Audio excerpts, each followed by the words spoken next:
Piso sa bawat 5 lamok. Yan naman ang alok na pabuya sa isang barangay sa Mandaluyong sa kanilang kampanya kontra dengue. Nasa frontline ng balitang yan si Ian Suyu.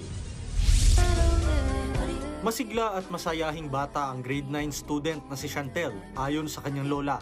Pero isang araw, bigla raw itong nilagnat at nanghina. January 23 nang isugod siya sa pagamutan. Pero makalipas ang isang linggo, binawian siya ng buhay. Dito nalaman na dengue ang sakit ng bata. Hindi naman namin kasi alam, akala namin trangkaso lang.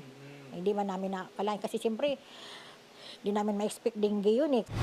Isa lamang si Chantely sa mahigit 40 kaso ng dengue sa Barangay Addition Hills sa Mandaluyong City.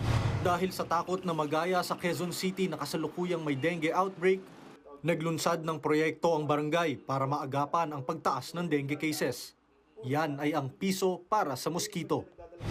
Ang aming konsepto dito ay hikayatin yung ating mga kababayan na maging katuwang sa pagsugpo ng dengue. Wala pong sasabihin na para mag-breed yung ating mga kababayan dahil hindi nga po ito forever na gagawin namin programa, kundi ito case-to-case basis doon sa pagtaas ng aming dengue sa aming pong barangay.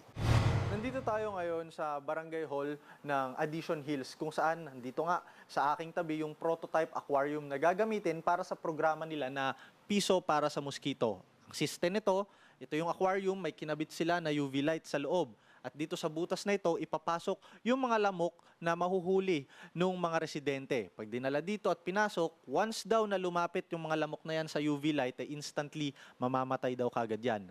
Pero paglilinaw ng barangay, hindi naman daw piso kada lamok ang halaga, kundi daw piso sa kada 5 lamok, patay man o buhay, na madadala nila ito sa barangay. Bukod dyan, tuloy-tuloy naman daw ang ibang proyekto nila gaya ng clean-up drive, paglalagay ng OB trap at fogging sa buong barangay. Kanya-kanya ring diskarte ang mga residente, lalo't pinakamahalaga pa rin ay ang pagsisimula ng paglilinis sa loob ng bahay para tuluyang masugpo ang dengue.